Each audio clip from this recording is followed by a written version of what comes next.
Appreciate everybody being here and covering us today. Obviously, very happy for our players. I thought they played a good game on Saturday versus a tough, hard-nosed veteran Kansas State team. A lot of credit to them. I thought Kansas State did a really nice job of keeping us out of the end zone and the red zone. They did a really nice job, obviously, running the football. And proud of our guys that we were able to make a couple plays late and find a way to win the game. Happy for Connor Martin that he went out and made the game-winning kick. And as I said to our team, from the sideline to the locker room to the crowd, I thought it was a total team win. And I thought that's probably what our guys needed, was that kind of a game. So we'll turn our attention now to University of Texas. They were obviously extremely impressive on Saturday, beating University of Oklahoma. I think that's 3 top 25 wins for them. They're playing really, really well right now. And we have a lot of respect for them and their players and coaching staff, and know it'll be a great opportunity for us. So we're excited. We're about ready to get to work. And with that, I'll see what questions you guys have. Touched on it right there, but just winning a game like that, with all 3 phases, kind of winning a close one, how much, better is that for the team psyche going forward? Well, I think a couple of things. Number one, that's, when you get into conference play, that's what a lot of your games are going to be like. They're going to come down to the end, and usually, to me, winning games in the fourth quarter comes down to maturity, comes down to confidence, it comes down to trust. Trusting in yourself, trusting in the guys around you. And I just didn't sense any panic. I sensed a team that was was determined to find a way to win the game, and kept coming back and kept battling. And, they scored the last touchdown, and it could have been, a depressing moment because I think we kind of thought we had it. And they kick it off and they tackle us at the 14-yard line. So to have 86 yards in front of you, that can be daunting. But we just did it, piece by piece. And at the end, to get down there to put the game in not just Connor's hands, but the whole PAT field goal team, I thought that was really important. So tremendous experience for us as we move forward. We played a lot of young kids in that game. We started two true freshmen in the secondary, and it was, I believe, both of their first starts, right? So, Christian Morgan stepped up, had an interception. Kalen Barnes made some unbelievable plays. We wear those GPS units, and Chris Altoff told me that, he recorded like a 22.9, was the 3rd fastest of all time here. So, Kalen did. So, I just think that was good. And then I think the biggest thing was our guys enjoyed the battle, right? Like, if you play the game looking at the scoreboard, you end up getting tight. And I thought our guys really enjoyed the moment. It was fun on the sidelines, and it was fun, in the stadium. I thought, the crowd at the end was awesome. And so it was a great experience for our players. I was happy for them. Matt, explosive plays, I guess, have continued to be an issue against OU as a pass, as the run against Kansas State. What do y'all need to do? We have to play better, everything is, it's never just one thing, and that's, coaching talk. But, there's 1 or 2 of them where literally, like, we're slanting the whole line, and a couple guys go the wrong way, and it opens up a huge gap, and it's a touchdown. I think we have to play a little bit better, in our second and third levels. I think our D-line's getting off and, playing aggressively and playing violently and getting off blocks. And I think we had, 4 or 5 sacks in the game. We created turnovers, so we're doing some things better than we have. But it's just those devastating, and it's the runs is what kills you. Against Oklahoma, they had some runs in the fourth quarter, but I think we had them like at 87 yards in the middle of the third quarter rushing. It was the pass that hurt us. And then, we came into this game and, DT and Harrison weren't 100%. Graylin's out, so Raleigh and Kalen practiced really well, so we went ahead and started them. And, versus a couple of veteran receivers, you're expecting that to be sort of the issue. And those guys held up great. It was the run that got us. And so we just have to play better. As dumb as that might sound, as simple as that might sound, guys have to get off some blocks and make some plays. And that we're not really doing that at the highest of levels right now. We blitzed the run. We man-blitzed the run. We did a bunch of different things. And but it's not any one guy. It's not any one thing. And to me, I think it can be corrected, and it needs to be corrected, moving forward. And I thought Kansas State, a lot of credit to them. I thought they came out with a run in the second half that they hadn't really used in the first half, and it just kind of schematically bothered us. Our guys never really adjusted, and we tried to adjust on the sideline but never really did. And I thought Barnes played really well. The game was over. Our kids were celebrating. He's the first guy I walked over to and said, "Well, I tell you what, that was an outstanding performance." And I don't want to take anything away from him. I thought he was really special. Matt, you've had an impact from a lot of transfers this year, Jalen and Rhule and Lockhart, Hurd. I mean, first of all, can you just speak maybe to the impact those guys have had, but also do you recruit those guys differently than you would a kid coming out of high school? Yeah, I've never been like when I was at Temple, I didn't take a ton of transfers. It had to be someone I had a relationship with. I thought, when we got here, because of the scholarship situation that we were in, taking a couple guys made a lot of sense. So I think it's just a little bit different in that, when you come out of high school, guys are thinking about a lot of different things. What I want to study. Some guys want to know what the helmet combination. There's a lot of different things that go into high school recruiting. When you've gone somewhere and it didn't work out and you're looking for a second place, it's usually a little different conversation. It's how do I fit? Where do I belong? And we have to feel good about what your reasons were for leaving. So I think that it's always a unique situation. But those guys have helped us a ton. Jake Fu-Morgan. I'm waiting for him to get healthy, and I think we're really going to see him start to shine. You look at Jalen Hurd. I think his impact is. I think everyone's starting to see it. Locke. He's a guy that came in kind of before when we first got here. He came in mid-year to kind of fill the class that had left the year before, and he's playing good football now.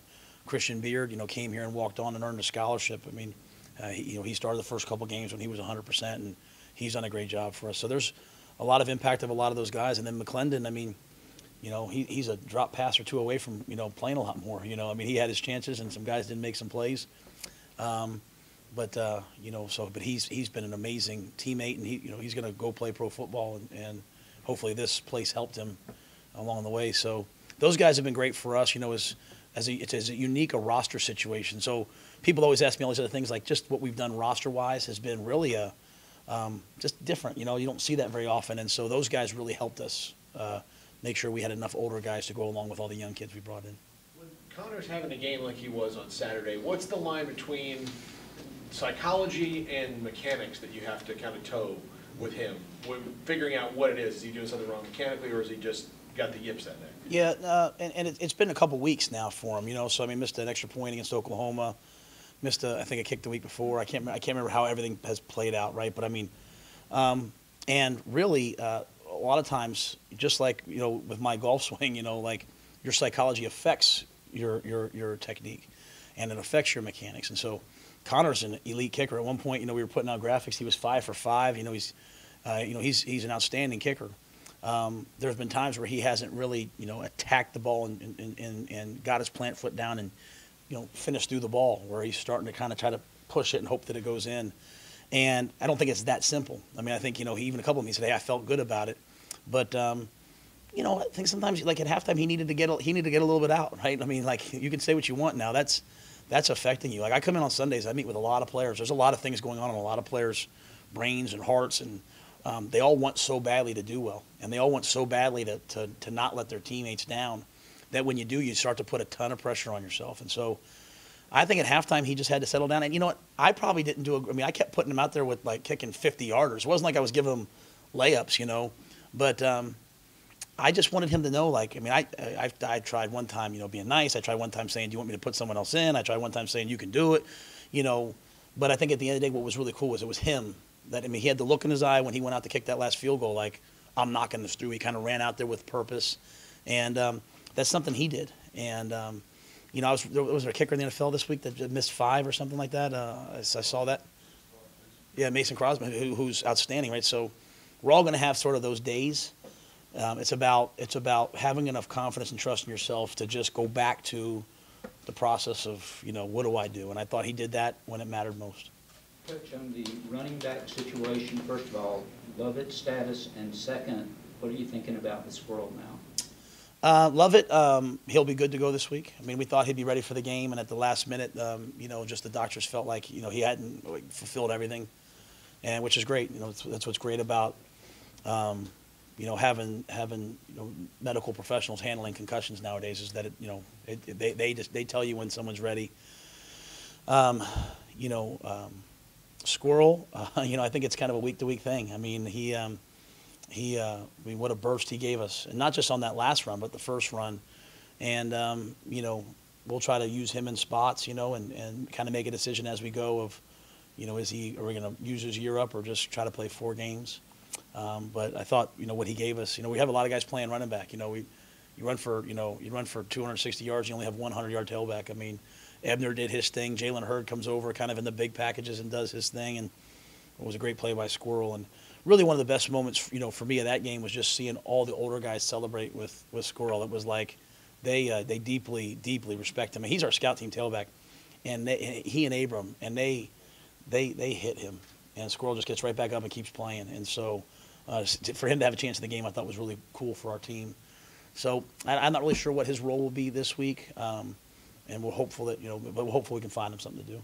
You talk about belief, and you instill that in your kids, and the results weren't there last year, but then to see the results show up, what does that do for our locker room when they can put wins on film instead of just believing they're going to win? Yeah, I think, you know, I told them all the time in camp how special I think they are, because I said, you know, you're believing in what we're doing. You're doing it day in and day out without any evidence. You know, it's just faith right now. And I said, and when you start to win, you'll say it's all worth it, right? It'll all make sense. But when you're doing it, when you're not winning, is completely different. And so, you know, at the end of the game, we were all up at the 50-yard line because we say a prayer after the game. And I said to them, I said, hey, was everything that because we started the game by saying, just remember everything we've done on this field all summer, pushing plates, 6 a.m. in the winter. I said, was it all worth it? And they said, absolutely. And so that's when you can finally say that. Like, instead of saying, hey, someday it's going to be worth it, when you can say, was all the work worth it? Yes, it was. Great. And so that's, you know, that's when the guys really start to believe in the process, you know, that you're doing. And everyone has a process. Everyone has a way that they run their program.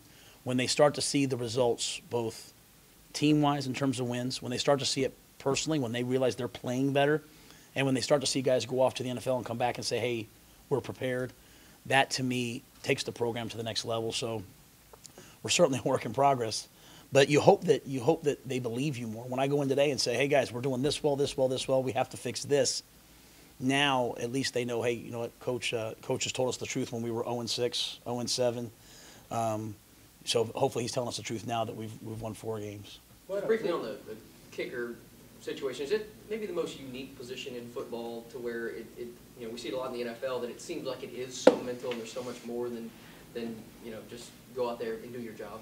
Yeah, well, I think it's just such a lonely position. You know, you're out there, and really, like, if I'm a corner and I get beat for a 40-yard catch, I can line up and play the next play and get out of my system. If I'm a receiver and drop a ball, I can say, darn it, and I can get up and I can play the next play. If I'm a kicker, man, I have to wait till the next chance I have to go kick. And in our situation, because Galitz kicks off for us and punts, Connor doesn't really have a chance to, you know, all right, well, let me kick off after the next touchdown and get myself going again. He's got to go out there and wait for his opportunity. But, you know, that's why it's much more fun to be a punter than a kicker, you know.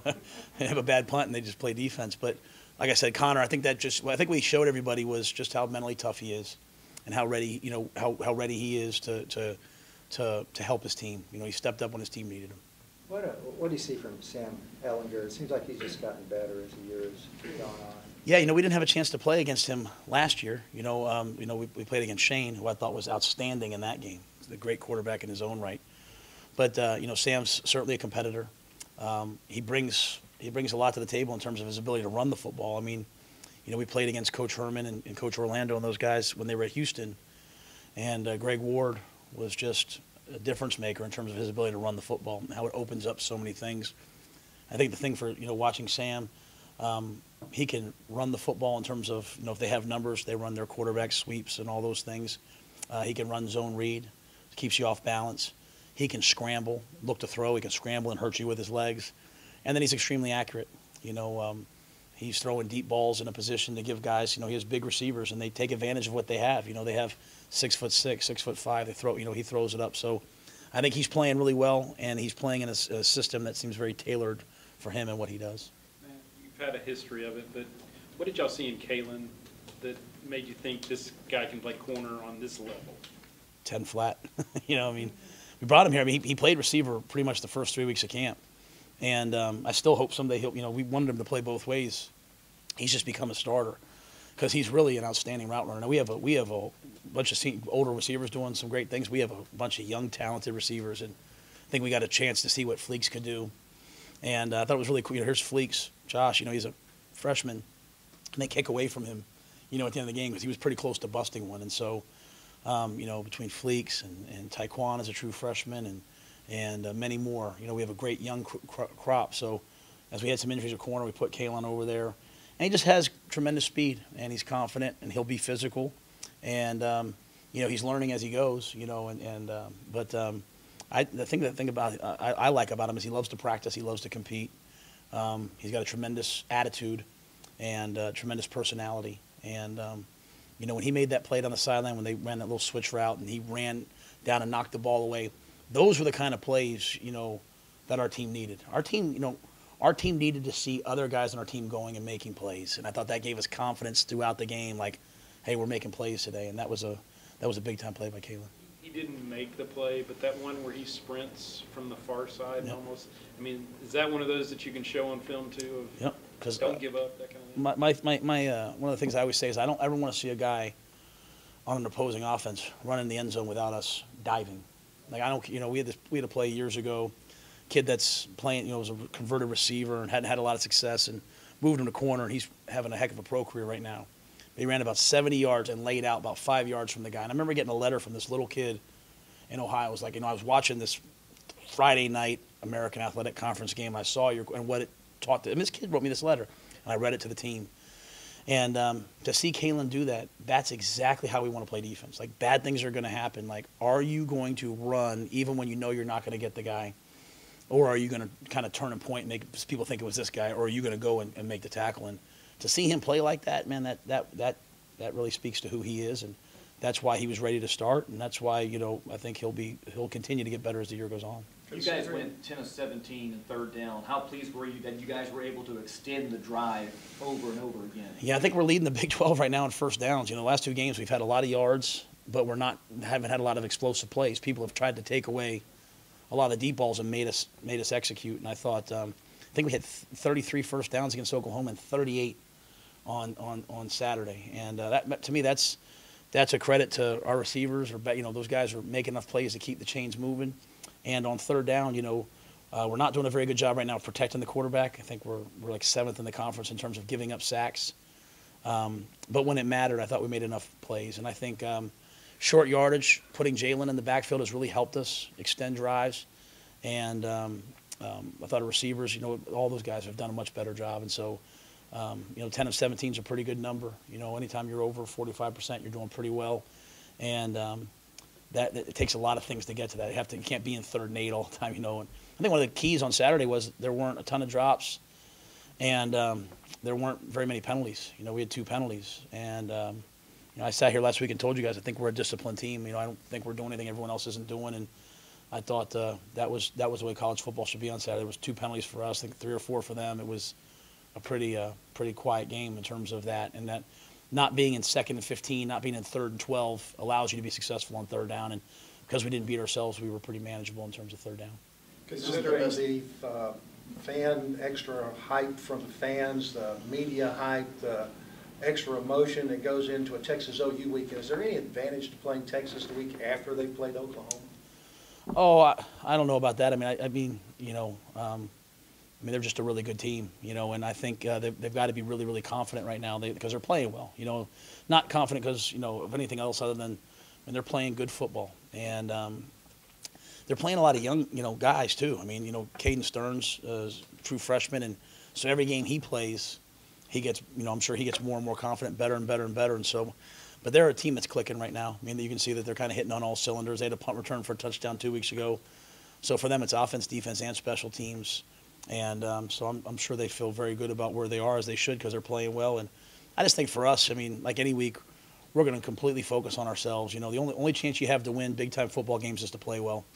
And, you can't go out and win big-time games, versus top 10 teams if you have penalties, if you have turnovers, if you have all that stuff. So we'll make sure our guys, we have a nice, simple game plan because they do more on defense than really anyone, you see. Coach Orlando does a tremendous job, and so we have to make sure that our guys are confident, and in what we're doing, and just try to go out there and play a good, clean football game, play well, and that starts with practice, and hope that on defense, we just don't give up the explosives and we make it be, a battle, field position, make them have to move the football, long drives, don't let it be just, 60, 70, 80-yard plays. I think that's really going to be two of the keys in the game. Coach, Graylin Arnold and Brikedrick Bonds, do you see them being available this weekend? Yeah, Brikedrick was available. He has this lingering, issue that, kind of plagues him at times. So he was available. He was dressed up. He was on a, if needed basis on Saturday. So hopefully he'll be there. Really, the same was true for Derek Thomas and Harrison. They were available on Saturday as needed. And then Graylin, I think, is probably still a little ways away, as is Xavier Newman. We're hopeful those guys they're coming off their ankles, and hopefully they'll be back soon. Matt, you talked about it after the game. There were a lot of good stories in that game. Jaron McVay, guy that I think he started your first game last year, but making that interception.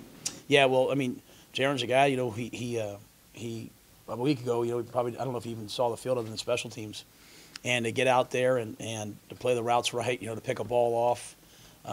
Again, kind of like going back to the question about belief, and as you start kind of believe throughout the game, seeing guys make some plays, I think that really helped us along the way. But Jaron's just a tremendous teammate, man. He comes out there, he'll play on the scout team, he'll play defense, he'll play special teams. He's very talented. He's a 4.38 guy. So even though he walked on here, he's a scholarship caliber player.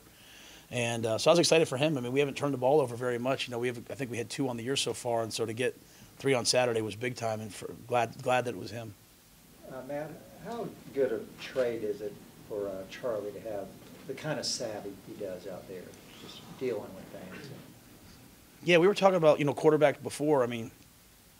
It's why it's 50%. First round quarterbacks are 50%. In terms of who can play the position.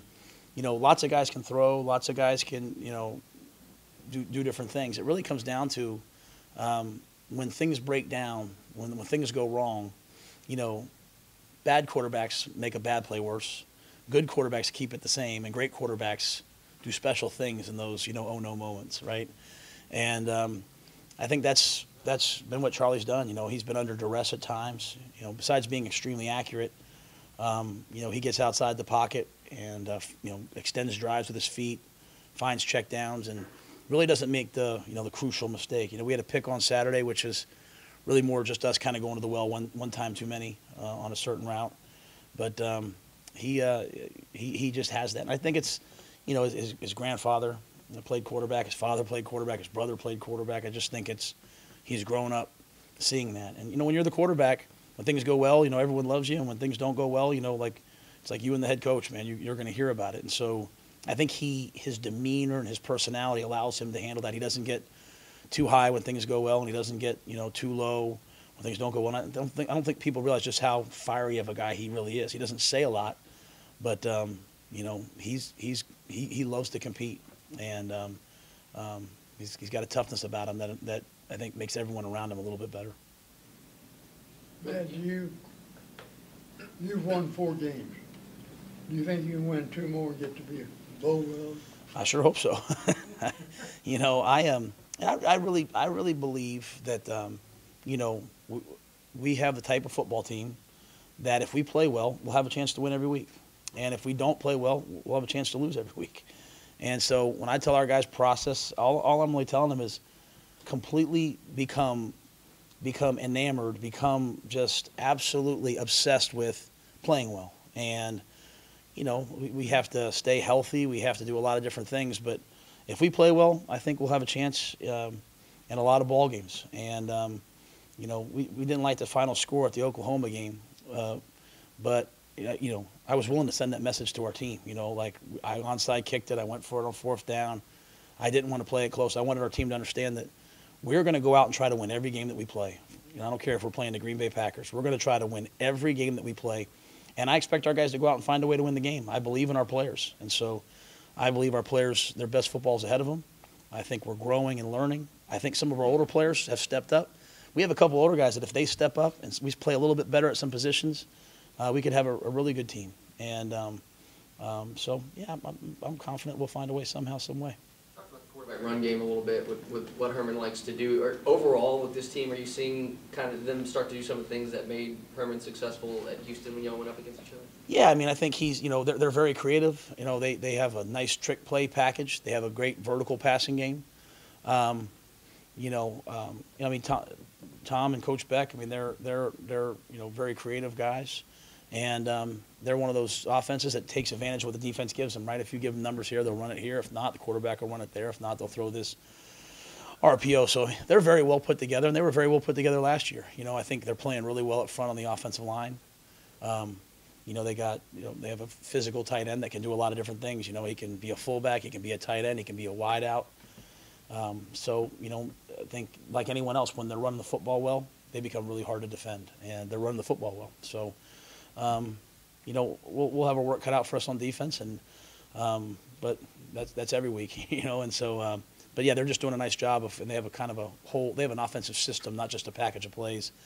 And when you have a system, it's always harder to defend. All right, thank you, Coach. Thanks, guys. Matt. Appreciate everybody.